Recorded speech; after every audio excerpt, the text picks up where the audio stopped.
Hey everyone, Dan Szematowicz here, and I am the host of Deviant. We announced last week that there's some major changes coming to the show, and if you missed that, here's what's happening. My co-host, Andrew Iden, is stepping away. He's pursuing some new opportunities, and we remain great friends, but what's going to happen now is the show is going to evolve in a couple ways. Here's how. Big headline is that the focus of this show is going to be on storytelling and just telling you great stories of true crime and the unexplained. We're phasing out Deviant off script, so from here on out, it's just me telling you stories. And those stories will be wherever you want them to be. When I say that, I mean, if you're a podcast listener, keep listening to them on podcasts. If you like YouTube, if you prefer to watch on YouTube, it'll be there. If you want to do it in a serialized way on social media, it'll be there at deviant.podcast on Instagram and TikTok. And if you're the reading type and you want to read the stories instead of listening to them or watch them, there's going to be a newsletter for that's launching pretty soon, so keep an eye out for that. I'm excited to bring you new stories every week in new ways, and that starts next week, and I can't wait for you to hear them, and I hope you like them. For now, though, here's a story we ran back in February about the serial killer Joseph Miller. It's a wild story if you haven't heard it, and I will say in advance that there are some scenes in this that some listeners may find disturbing. All right, that's all the news. Let's get into the show. I, Lieutenant Darrell Ryder of the Swadera Township Police Department, in the presence of Corporal Timothy Chateau and Joseph D. Miller. Understand that you're being video recorded. Right.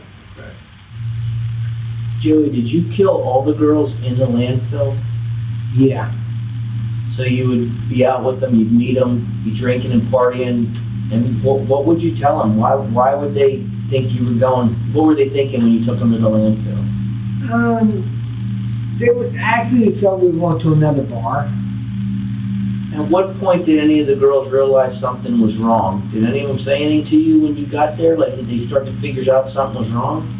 No, actually they didn't say anything wrong. You know what I mean? So the reason they didn't question is because you were going to be paying for sex, and that was a place you could take them to have sex where nobody would see. So that's why they understood it was okay. Kelly Ann Ward, 26. Selena Franklin, 18. Stephanie McDuffie, 23 and 8 months pregnant. Jeanette Thomas, 25. And Kathy Schenk, age unknown. Those are the 5 confirmed murder victims of serial killer Joseph Daniel Miller. From at least 1986 to 1990, Miller assaults and kills women in the Harrisburg area of Pennsylvania. And he isn't even hugely shy about it. People who know him then say he drinks a lot. And when he drinks, he becomes a different person. And when he becomes that different person, he talks.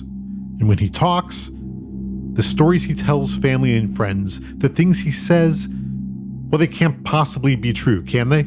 It's just Joey being Joey, spouting off. Well, they're partially right about that. It's definitely Joey being Joey. But he's not spouting off, and nobody is out to stop him. We're all wired differently. Some of us are wired for good, some of us are wired for bad, but a select few step outside of all society's boundaries. From Cold Open Media, this is Deviant.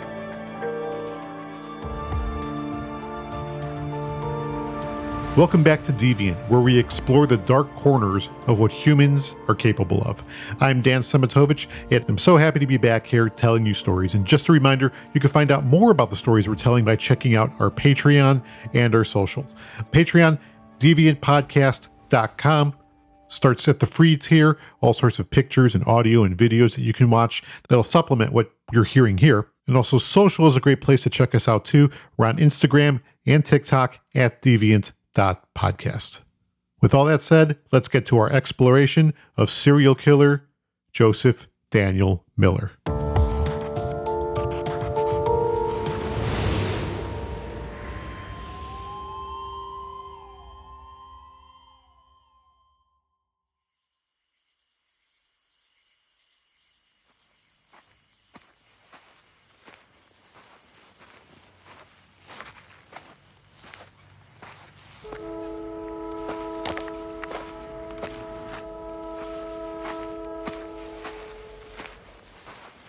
It's August 6th, 1992, just before 3 a.m.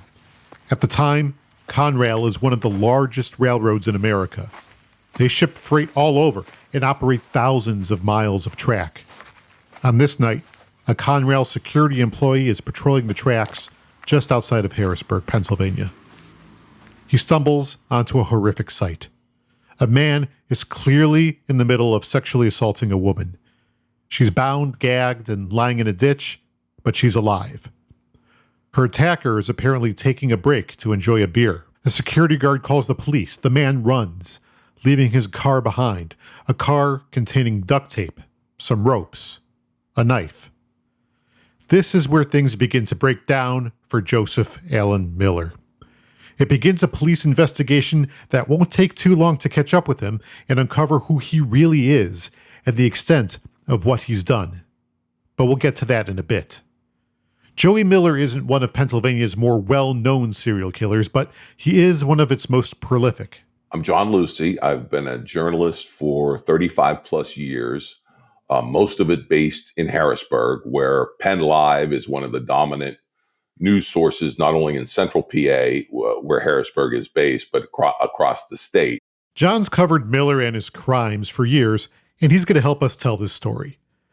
He's been a major asset in our understanding of all this, and you should really go check out his coverage on Penn Live. Joseph Daniel Miller is born in Steelton, Pennsylvania in 1964. It's a suburb of Harrisburg, and it's where he grows up, and grows up hard. It's a river city situated right on the Susquehanna River, which heads down to the Chesapeake Bay, about an hour away from Baltimore, which I think is the nearest big city, and about 90 minutes, depending on traffic, to Philly. Radiating out of Harrisburg, you have, farmland on one side of, what used to be a lot of farmland now that are housing developments on one side of the river. But on the other side, it's definitely older and more industrial. And one of those industrial towns, very much like Western PA, is Steelton. It was a steel town. There was a Bethlehem steel mill right along the river. A lot of it has gone the way of rust, as also has happened in Western PA. But that's where Joey Miller grew up. It's a diverse ethnic town, hardworking people, hard-nosed people. And Joey Miller was one of the hardest. Just a wiry, scrappy, short-statured, and also short-tempered dude with a lisp, according to people who knew him, neighbors, and even relatives.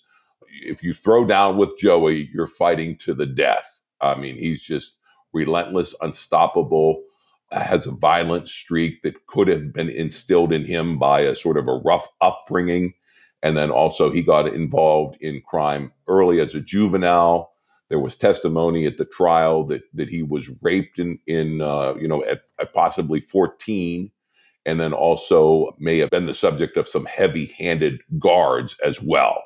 So he had a well-earned reputation for violence even before he became a suspect in these deaths of Black women in Harrisburg starting in about 1986. If you look at Miller from the outside, he appears to be a typical working-class dude in a working-class town living a working-class life. He was always employed. He was a handyman type guy, would work on houses, work on different projects around town for employers, and apparently could fix anything. You see an air conditioner at the side of the road that somebody else was throwing out as junk. He could get it working. That work also serves him in the part of his life that you can't see from the outside. Because he did a lot of manual labor, just hands like vice grips, very strong, very wiry, very confident in his physicality, and would not back down from anyone or anything. And that's why he was able to traffic in some of these historically Black bars in the inner city of Harrisburg. I mean, he had a reputation nobody messed with, so he was able to go into historically Black bars in the mid 80s when there was almost one on every corner, a bar, and there was a lot of cocaine going around at the time, and he trafficked in it all. By now, you're probably getting the picture. A violent upbringing, escalating criminal behavior, the telltale signs of a budding serial sexual killer. There were indications of this, and even before the string of homicides, before that began in 85 or 86, he was also witnessed by a friend picking up a prostitute at gunpoint in Harrisburg and forcing her to perform sex acts at gunpoint. So back to that August night in 1992. Joey Miller has just been caught in the act by a railroad security employee, and he's run off. The police arrive quickly, and this is where Detective Tom Brennan enters the story. He's a Vietnam vet, by this time a veteran of the Pennsylvania State Police, some 24 or 5 years. He worked his way up to detective. On a lot of other cases, he had some FBI training at Quantico and even did some work for them as well. And then he's the chief county detective, basically working for the district attorney at the time in Dauphin County, gathering up evidence that the DA uses then to prosecute. It's the kind of FBI training Brennan receives that's immediately valuable here. It's with the BAU, the Behavioral Analysis Unit, the Mind Hunters. Yeah, it's a pretty extraordinary coincidence, but sometimes good luck happens. And he was called out to the scene that night, and that was his first sort of read of Joey Miller, basically just looking at what was left at that railroad scene, and really everything sort of dawned on him that this was a serial killer. While Detective Brennan is wrapping his head around all this, Joey Miller knows that he's in trouble. He's messed up. His car and a living witness are all right there for the police. It's not going to be long before they're looking for him. He runs to his home in Steelton, immediately takes a shower to get rid of any physical evidence, and then begins crafting his version. He actually talked to a relative to try to get his story straight. He was going to claim that the woman was demanding money from him and that he had to sort of tie her up to keep her from assaulting him. He was going to try to turn that around. Obviously, the police then run the car's registration, and they go immediately to scoop up Miller. He's home, but he doesn't go quietly.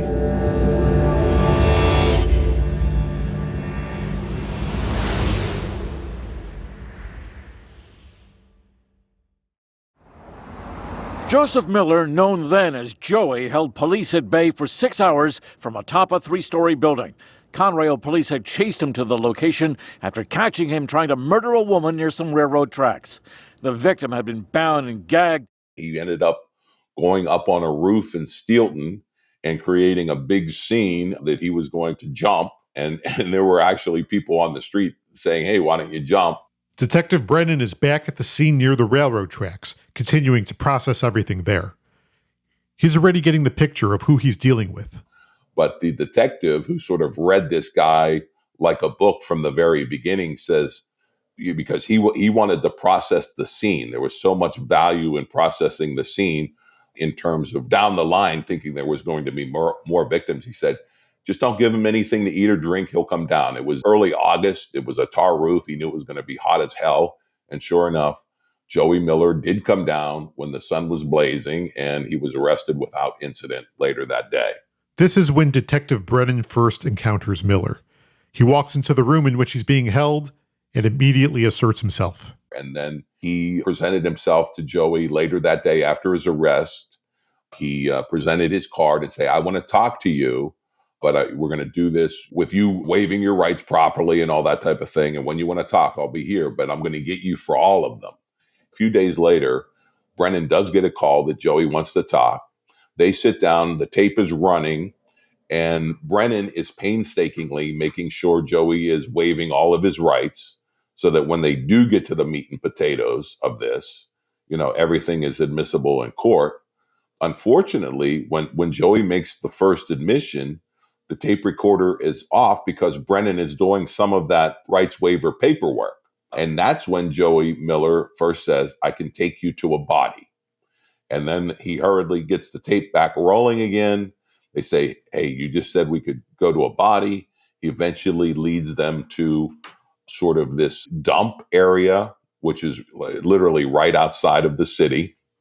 And they roll in there, and Brennan's looking around, at some of the mounds of garbage, and like the one that really struck him was it was like wood was piled up, and then there was like a rusting car seat on top of it.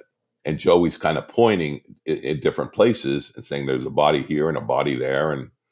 And Brennan's looking at it and say, these are really grave markers. In his mind, he's thinking this, and obviously one of the fetishes of a true serial killer is to either take trophies from the victims or to go back to where the bodies are, which he did, and they were marked by these sort of grave markers.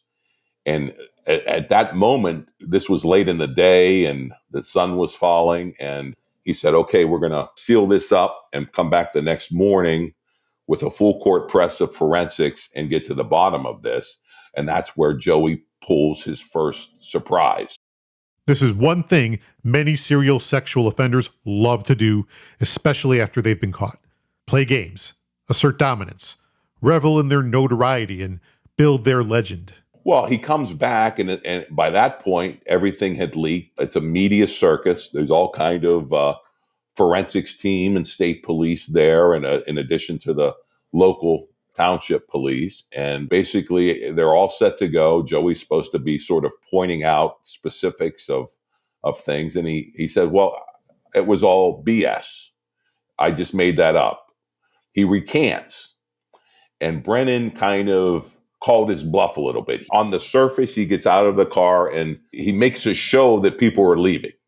You know what I mean? He tells Joey recanted and a bunch of people leave. He clears the media out, but he does keep a small forensics unit behind, and he instructs them to go to that pile of debris with the car seat on and to start probing in and around it, not underneath it, but near it. And after some digging, they find a human femur bone, and one of the forensics persons runs up to the car because they're still sitting in the car. Brennan and Miller, in the middle of August, the air conditioning of the car is straining. It's a running car, and Brennan sees this person coming up. He gets out, gets the news that there's a femur, and then he sort of presents that to Joey, who's kind of shocked by it, but denies it. Well, you can't, that's not, he said, well, then Brennan says, knowing that Joey is loving every minute of this, and he sees that because he has this prominent vein in his temple, and Brennan can almost see Joey's heartbeat and pulse quickening in that throbbing vein, knowing that this is exciting him. And the proximity to his victims is the thrill here. And he said, well, yeah, I guess if it's not yours, we'll take you back to the prison, the Dauphin County prison where he was lodged.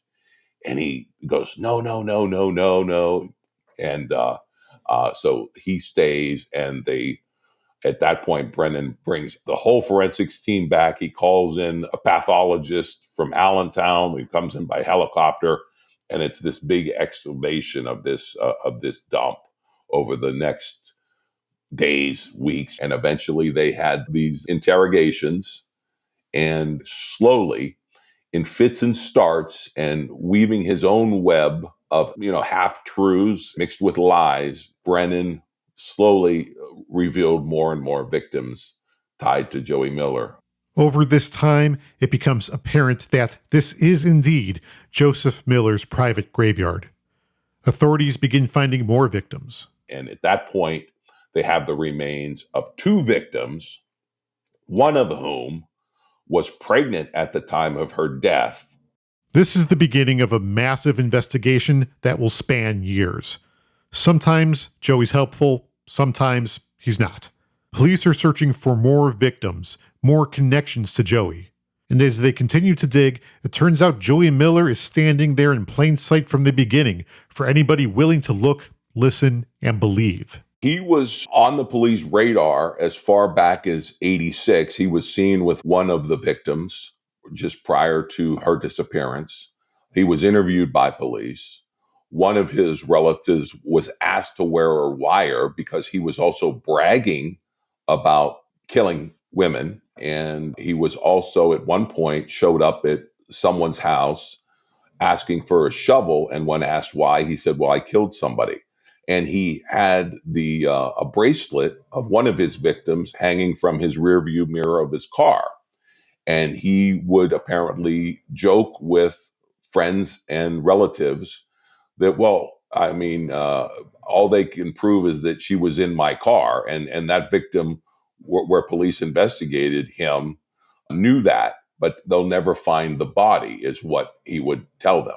He was seen on a ATM video with one of the other victims later. I think it was in the early 90s, and Pennsylvania State Police were investigating him for that, but he was able to keep going.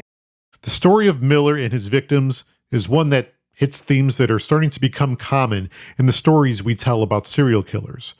Miller chooses black and brown women, many of them sex workers, women who live on the edge of society. And he absolutely knows what he's doing. The best summation of his victimology is attributed to Joey himself, who quipped to the detective that had interviewed him at various stages over 13 years, unraveling more and more victims and tying them to Joey. He once told him, well, if the first one was a white debutante, you guys would have been all over me, because they were black or minority women, some of whom worked as prostitutes, some of them who did not. Over the next several years, authorities will conduct a massive investigation that continues to find more victims. Over the first few years of it, 3 murders are tied to him and 3 attempted murders. Joey Miller pleads guilty to 1 murder, and then, through interrogations, admissions, and evidence, is definitively tied to 2 others. The 3 known at this point are Selena Franklin, Stephanie McDuffie, and Kathy Schenck. But there are still 2 killings police attribute to Miller that he doesn't admit: Jeanette Thompson and the woman who turned out to be his very first victim, Kelly Ann Ward. But they can't definitively tie him to those crimes. That changes in 2016. Miller is in prison, serving life. He asks to speak with detectives. He wants to come clean. They show up and turn on a video camera. I wanted to speak to you two about clearing this incident up with the district attorney, without an attorney, get through this process, so I can get out of here and get this over with, and give the victim's family peace of mind, and clear the record.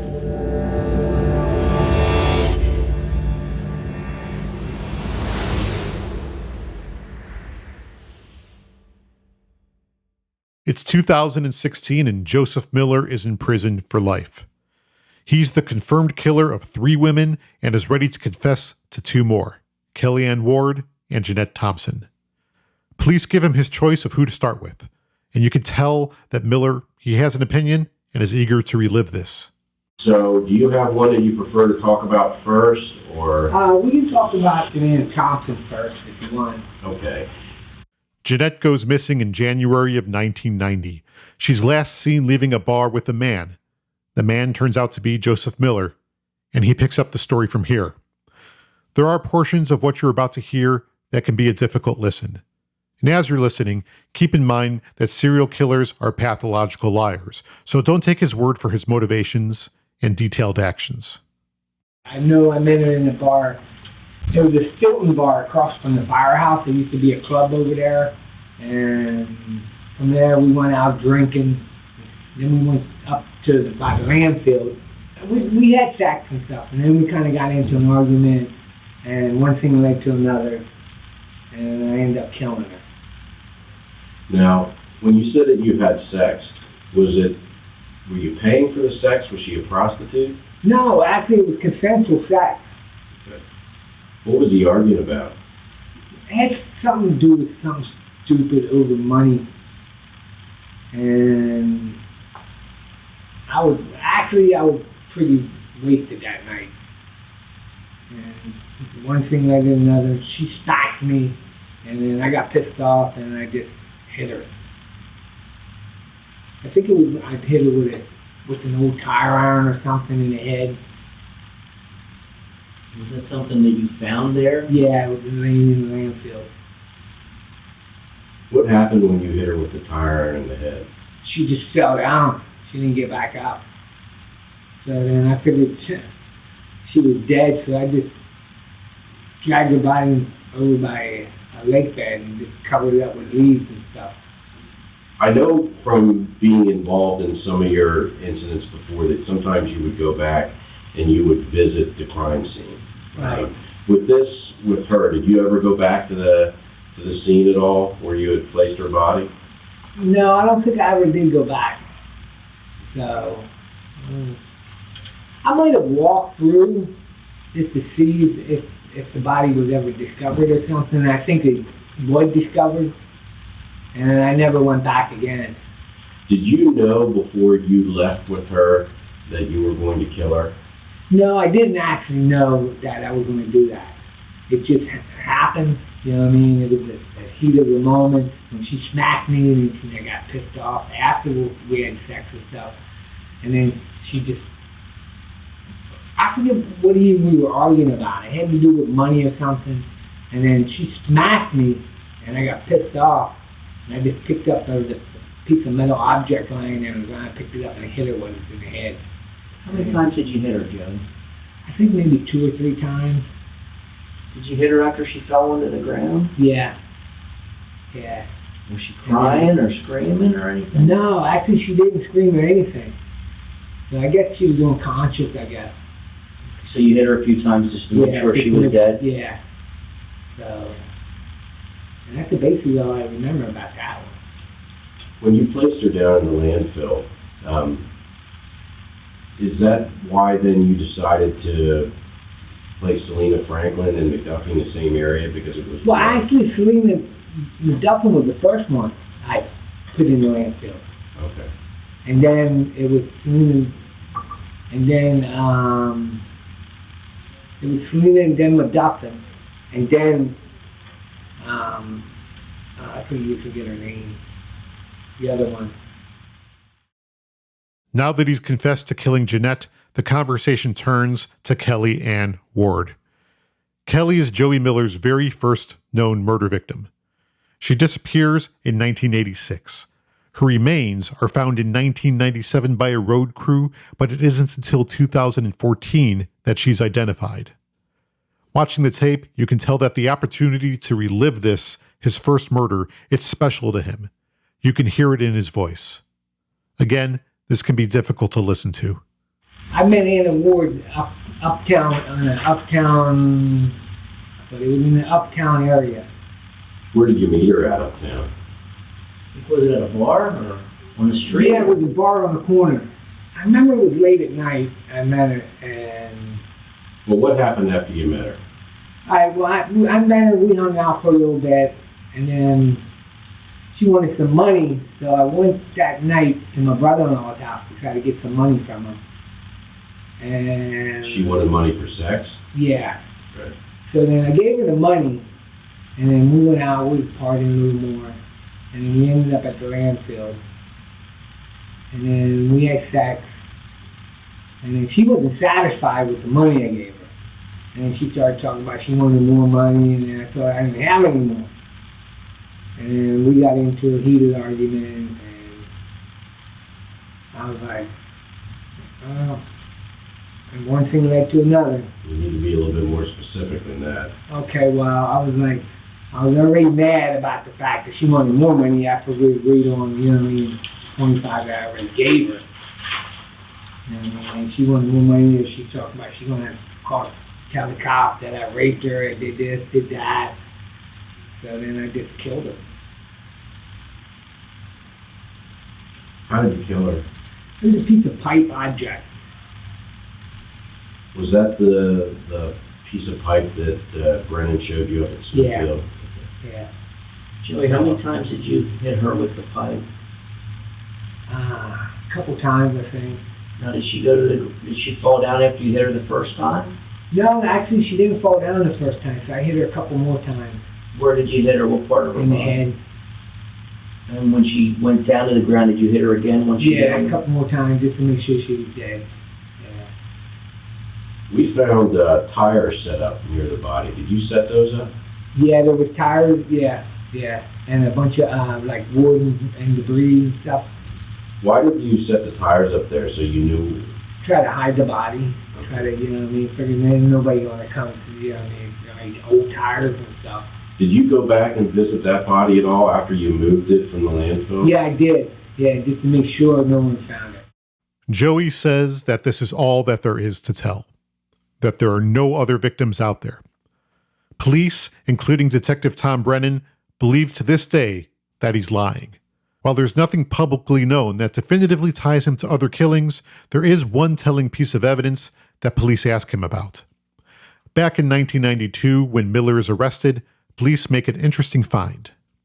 Among the clutter and the knickknacks all around his house are 7 statuettes. And Joey is happy to talk about them. Brennan had asked you about those statuettes that were found in your house.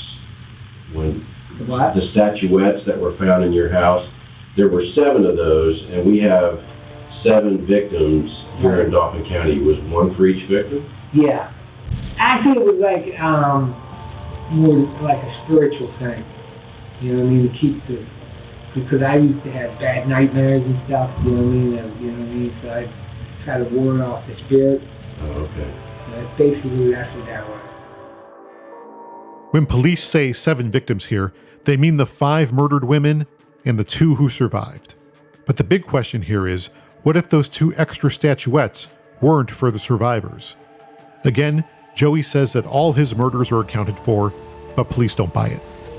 And if we've learned anything about serial killers in the past stories we've told about Israel Keyes and Anthony Sewell, and in our conversations with FBI profilers, it's that they lie, habitually and pathologically. There's not a single thing, big or small, that you can take their word on. Police know this, and when it comes to the crimes of Joseph Daniel Miller, their eyes will always be open. Until next time, thanks for listening. Deviant is written and produced by me, Dan Szematowicz, with original scoring from Shuvo Sir. Sales, marketing, and distribution support comes from our excellent partners at Gemini 13. Deviant is a production of Cold Open Media.